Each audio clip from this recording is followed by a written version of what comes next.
Welcome to Movie Time Recaps. In today's story, it starts the way disasters usually do, quietly, with machinery and routine.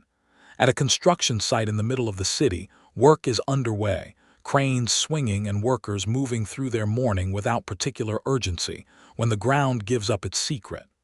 The crane operator stops. The workers gather. And there, beneath the earth that the city has been built on top of for decades, is a bomb. It is old, enormous, and the fact that it has not yet gone off is either a miracle or a technicality, and nobody is sure which. The calls go out fast. Police Superintendent Syiah is informed. Sergeant Keene is informed. Keene immediately reaches Major Will, the bomb disposal officer whose job it now is to walk toward the thing everyone else is running from. Will's assessment is immediate and professional. The bomb is a World War II relic, the kind that was buried and forgotten and occasionally remembered in the worst possible way. He orders an 800-meter evacuation radius and the construction of a protective barrier, then tells Keene to get the police moving. The machinery of emergency response grinds into motion, patrol cars fanning out through the surrounding streets, officers knocking on doors, residents ushered out of their homes and into the cold morning with whatever they could carry. Among those evacuated is a young man named Rahim, who lives in a flat in the affected zone with his parents. They leave without incident, joining the displaced stream of neighbors filing out past the police cordon. What none of the officers notice, and what the cameras do not catch, is that several other men in the neighborhood make no move toward the doors when the police knock. They sit in the dark of a storage unit above a bank and wait for the evacuation to complete. Major Will arrives at the construction site and links up with Corporal Martin. The site foreman walks them in, and they climb to an elevated vantage point to assess the situation. Will orders the water around the bomb pumped out first. The area is waterlogged, and they cannot work in those conditions. They commandeer the workers' office as an operations base and begin building out their barricade. Will briefs Syiah and her team on the severity of the situation. The bomb is large, unstable, and could detonate without further provocation at any point. The news gets worse when an official arrives to inform them that the bomb sits directly above the city's main power line. They cut the power to the entire area, which plunges several city blocks into darkness and silence. It is in that darkness and silence that the men in the storage unit begin to move. They have been planning this for a long time, and the bomb, which they knew about, which was, in fact, the entire premise of their plan, has done exactly what they needed it to do. It has emptied the streets, cut the power, occupied every law enforcement and military resource in a half-mile radius, and given them a window. While Major Will coordinates with Keene about police radio frequencies, and Martin begins the slow work of pumping water from around the device, a man named Carolus slips out of the storage unit and positions a camera at the front of the building, locks the main entrance, then retrieves a heavy electrical cord from a rubbish bin at the back. He hands it through to the men inside, starts a generator hidden inside the bin, and installs a second camera at the gate. Inside the storage unit, the men connect the cord to a large industrial drill and begin cutting through the wall that separates them from the bank vault on the other side. The construction site operation proceeds in parallel. Will and his team work methodically in the dark, the kind of careful, experienced patience that bomb disposal requires. Martin guides a motor pump toward the device and begins extracting the accumulated water. The bomb emerges slowly from the mud, vast and corroded and wrong in the way that old weapons are wrong, designed for a world that no longer exists, still carrying its original purpose intact. Keene keeps the police informed of progress. It will take time. The area must stay clear. Syiah, monitoring from her command position with drone surveillance overhead, notices a flicker of movement on the thermal camera and orders the drone lowered for a closer look. For a moment there is something, a heat signature, movement in the supposedly empty street. Then she laughs quietly, recognizing the shape on the screen. A fox, picking its way through the abandoned neighborhood. She calls the drone back up. In the storage unit, the drill bites through the last layer of wall and the men pull it back, replacing it with welding equipment to cut through the vault's final barrier. A bank employee arrives at the police cordon, alarmed by an alarm that has been triggered at the branch, and is told that the power shutdown caused it and that he cannot enter the exclusion zone. He accepts this and leaves. Everything is proceeding exactly as the robbers planned. Will, in a small gesture of tradition, pours drinks for his team inside the operations base, something he does after every successful job, he tells them, a ritual of completion. The job is not yet complete, but the drinks are ready. He goes out to check on Martin and instructs him to retrieve the clock stopper device, the magnetic mechanism designed to arrest the bomb's timing fuse. The operation is entering its critical phase. Inside the storage unit, the vault wall has been breached. The robbers move through it into the bank's safety deposit chamber, working quickly and silently, pulling jewelry and cash from the individual boxes. They find gold bars as well, but their leader, the man called X, is firm, jewelry and cash only. The gold is too heavy, too traceable, too slow. They leave it. A police patrol car sweeps through the empty streets on its regular check. Carolus, watching from outside, spots it in time and goes still, pressing himself into shadow. He warns the others through his earpiece. They go silent. The patrol passes. Everything is still. They go back to work. Back at the bomb site, Will's team has confirmed that the device is running on a time fuse, not a simple pressure trigger, but a mechanism that has been ticking for an unknown length of time, which means it can go off at any point in the next 48 hours without additional warning. Will attaches the magnetic clock stopper to the casing and runs for the operations base. The team braces. The magnet activates. The ticking stops. Keen relays the news to Syiah. They are safe for now, but the full defusal operation will take approximately 5 hours. He asks, with the matter-of-fact calm of a man who has learned to find normalcy in extraordinary circumstances, whether someone can arrange for pizza. In the bank vault, the robbers have drilled their way through the last partition and are now moving through the safety deposit room with systematic efficiency. Carolus keeps watch outside. Pizza arrives at the bomb site and is distributed among the soldiers. It is, in its own way, a perfectly ordinary moment in a perfectly extraordinary situation.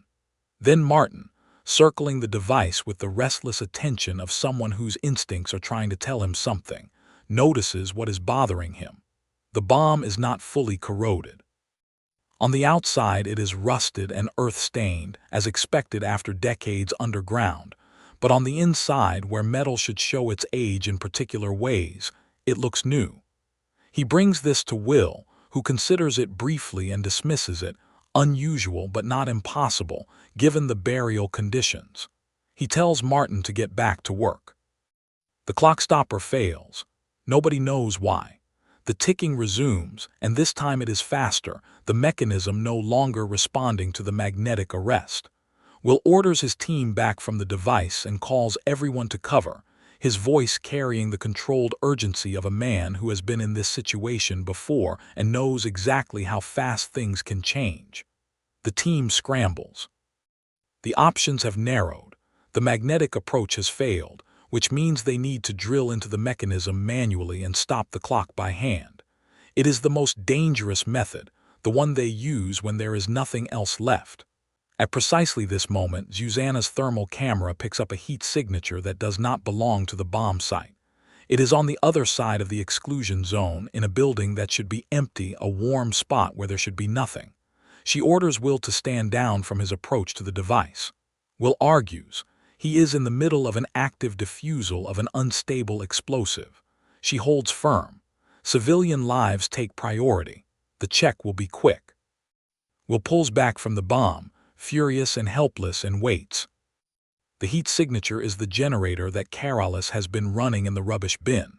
He emerges from the storage unit just as a police car crawls past and presses himself flat against the building. He kills the generator. He warns the others inside to go completely silent. The vault goes dark and quiet.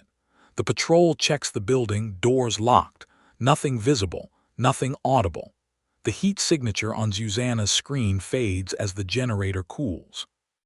She studies it for another moment, then orders her officers to finish the sweep quickly and clear out. They do, and the moment they are gone, the generator comes back on. The sweep is not entirely clean. An officer on foot patrol spots Karalis leaving the building and calls out for him to stop. Karalis runs.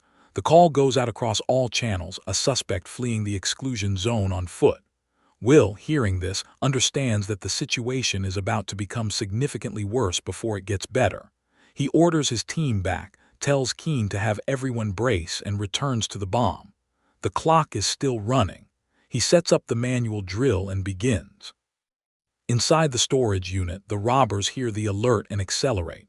They pack what they have, move to the extraction routes they have planned for, and prepare to clear the building before the police close in.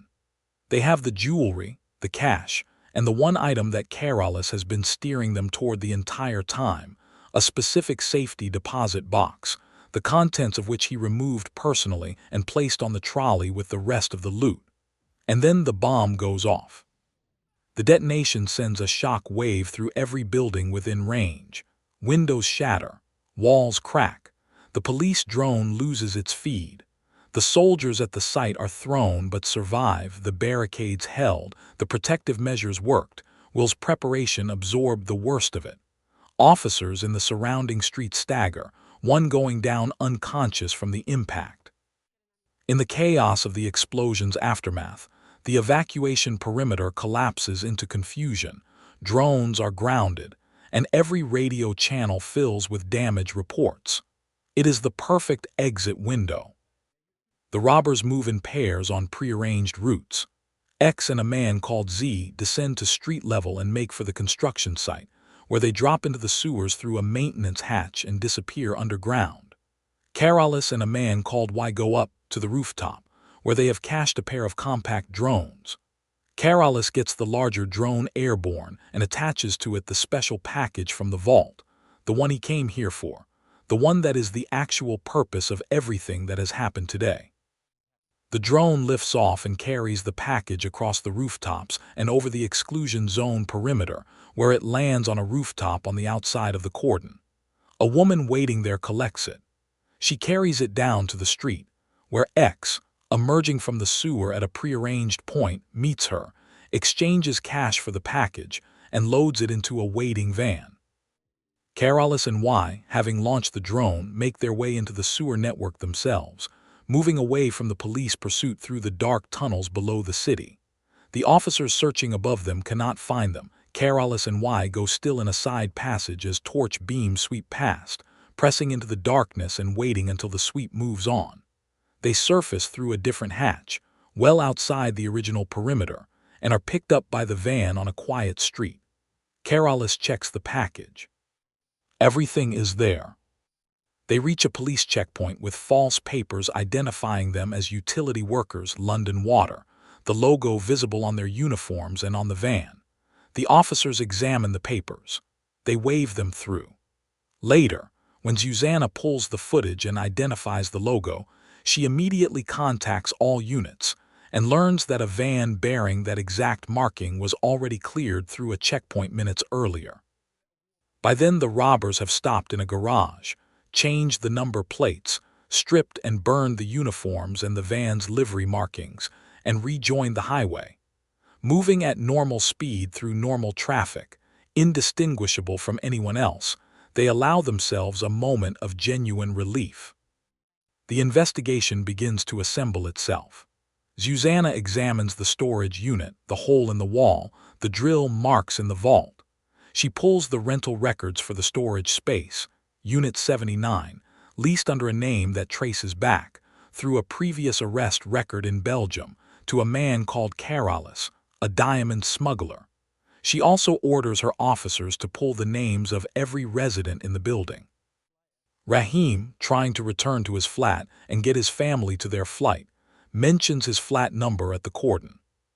He is asked to come in for questioning. The interrogation of Rahim and his parents is not a comfortable scene. His parents are already berating him before Syiah even enters the room, his father in particular, going back to the question of the keys. The keys. Why did you give them the keys? Rahim explains that men came to his door with official-looking paperwork, claiming the landlord had sent them, asking for access to the storage unit to leave some equipment. His father told him not to cooperate, but they are immigrants. When people arrive with papers that look official, the weight of that, the accumulated habit of compliance that comes from living as a guest in someone else's country, is difficult to resist. He gave them the key. Syiah thanks him and leaves the family to continue their argument without her. Major Will, meanwhile, is facing his own reckoning. His superior officers summon him and ask why he withheld Martin's concerns about the bomb's apparent newness from the chain of command. Will says what he believed at the time. He was focused on the device, on stopping the clock, on keeping his people alive. His superiors hear this and note, not for the first time, that Will has a pattern of operating independently of the oversight structure, of absorbing problems into himself rather than distributing them upward. He also, they mention, has colleagues currently facing difficult circumstances, situations that connect to his operational history in ways that are beginning to require examination. At the safe house, the division of the loot begins. X counts out the jewelry and cash, distributing shares. Y and Z have helped themselves to extra pieces along the way. A few items skimmed quietly from the haul and are told sharply to put them back with the rest. Then Carolus opens the special package and shows them what he actually came for. Uncut diamonds, raw stones, unregistered, unmarked, untraceable, and worth, by his estimation, somewhere in the region of £4 million. The others want to know how he knew which vault box to target. Carolus tells them it does not matter. He is their diamond man. His family has worked in the trade for generations, and this particular cash belongs to his former employer, a man who, as Carolus explains when pressed, tried to have him killed after years of profitable collaboration. The arrangement had been straightforward. Carolus would travel to conflict zones, acquire rough diamonds, smuggle them back into the country, and deposit them in the bank under arrangements his employer controlled. When the employer decided it was cleaner to eliminate Carolus than to keep paying him, Carolus decided it was time to retrieve the diamonds himself. The robbery was personal before it was financial. The partnership does not survive the night. Carolus makes a phone call, stepping away from the others under the pretense of checking in with a contact, and two men burst through the door with weapons drawn. The chaos is immediate. Z goes at one of the armed men hand to hand, and in the struggle a shot goes off and finds why the driver tackles one gunman while X breaks free and runs, taking the stairs upward as the second man fires after him. He jumps from a window to the street below. A man on the pavement outside raises a weapon at him.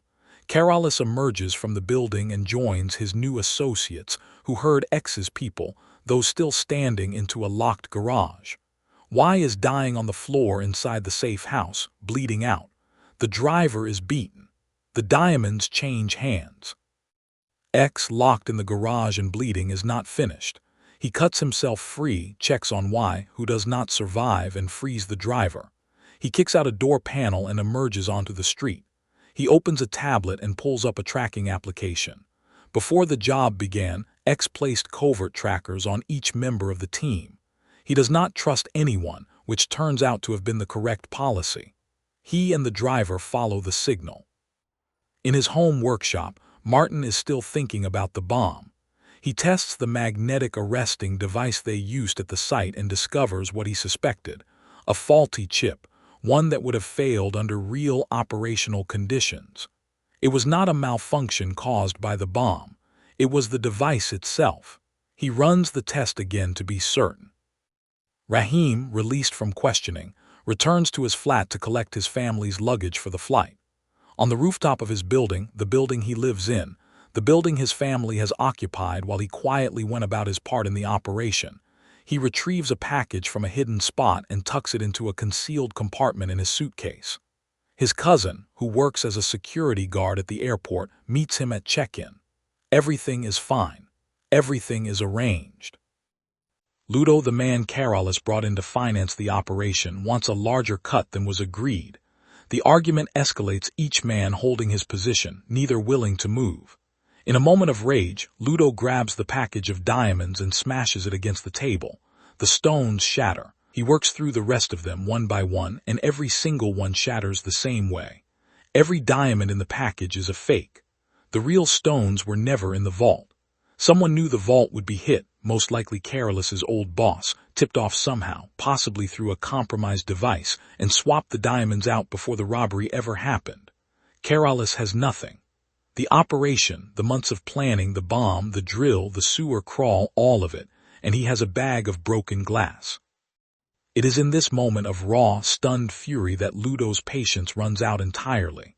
He has paid for this operation and received nothing in return, and whether or not Karalis is telling the truth about the switch, it does not matter to him. He has Karalis's hand pinned to the table, when Karalis still cannot produce the real diamonds, because he genuinely does not know where they are. Ludo has him thrown into the trunk of a car. They will go to the workshop, he says. They will continue the conversation there. He bags up the remaining jewelry and cash, tells his men they will deal with the others later, and they drive away. Inside the trunk, in the dark, Karalis can hear the city passing outside and understand clearly that his situation has become very bad very quickly. The collision between X's crew and Karalis's new partners happens on a street near the safe house. When X and his driver arrive and the two groups meet, neither is interested in diplomacy. Windows break, bodies move, weapons come out. In the trunk of Karalis's vehicle, locked in darkness, Karalis himself hears the gunfight develop around him without being able to intervene. When he is pulled out and brought before X, the situation is already irretrievable. X is not interested in his explanations. A plastic bag goes over Karalis's head. A shot rings out. X goes down, hit by a single round from a distance. The shooter is Major Will, positioned on a rooftop with a rifle, and he does not wait to watch the aftermath. He is already leaving. In the confusion of the shooting, Karalis seizes the moment, takes a vehicle from the chaos around him, and drives away. Will returns home to collect a bag he has prepared. He is not planning to be available for the meeting his superiors have scheduled for tomorrow. The police, working through the CCTV footage, identify Karalis clearly and distribute his image to all transport hubs, airports, train stations, ports. Karalis arrives at a hotel near the airport, cleans up, and produces a passport that does not bear his real name. He checks in for a flight to Turkey and goes through security without incident, the image of his real face being distributed to the gate staff at roughly the same time as his plane taxis onto the runway. Martin meets with Susanna and tells her what his testing of the clock stopper has confirmed. The chip failure was not incidental. And then there is Will himself. Martin has been putting together a picture of his commanding officer that he does not entirely like. Psychological history consistent with severe PTSD. A volunteer extension in Afghanistan beyond his discharge date for reasons that were never fully explained. And a connection to Rahim. Will was the officer who sponsored Rahim's family for relocation to the UK from Afghanistan, having served alongside him as his military interpreter. Rahim was not a random resident in a building near a bank. He was placed there. Susanna orders lookouts for both Rahim and Will. Officers break into Will's home and find it empty, the personal effects of a man who left knowing he was not coming back. In a workshop space, they find the equipment. Bomb-making components, and in a journal, a newspaper clipping about a military ambush in Afghanistan, Will's unit, 3 dead. Istanbul. Will meets Karalis in the city and they speak plainly for the first time about what happened. The bomb detonated earlier than planned, the police were closing in and Karalis needed the distraction, so he moved the timetable. Will is not pleased. Then Rahim arrives and reports that his end is secure.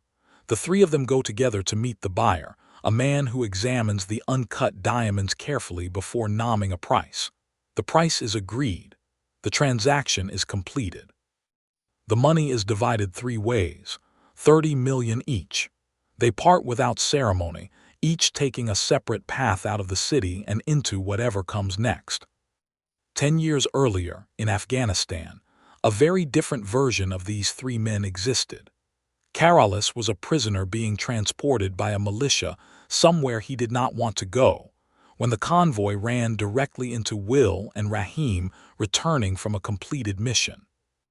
Will spotted the militia camp and called for cover, and in the chaos of what followed, a firefight, a minefield, a vehicle destroyed, Carolus found himself running toward a man in a British uniform who was the only thing standing between him and the people trying to kill him. Will cut his ropes. Carolus was standing on a landmine, and the only way to survive was for someone to defuse it while he held still. Will gave Carolus the instructions and covered him with Rahim as the shooting continued. Carolus followed each step with the controlled terror of a man who understood that precision and stillness were the only things keeping him alive. The mine was diffused. The militia was neutralized. Will stepped off the pressure plate. Three men who had nothing in common found themselves alive in the same place at the same time, and that was the beginning of everything. The epilogue is brief and widely separated. Carolus, now on Interpol's top 20 most wanted list, has purchased a nature reserve in southern Africa. Rahim has started a family business. Major Will has donated £25 million to a charity dedicated to the worldwide clearance of unexploded ordnance. Thank you for watching. If you enjoyed this recap, please subscribe to our channel and give us a like. Leave a comment below on what movie you'd like to see recap next. I'll see you on the next one.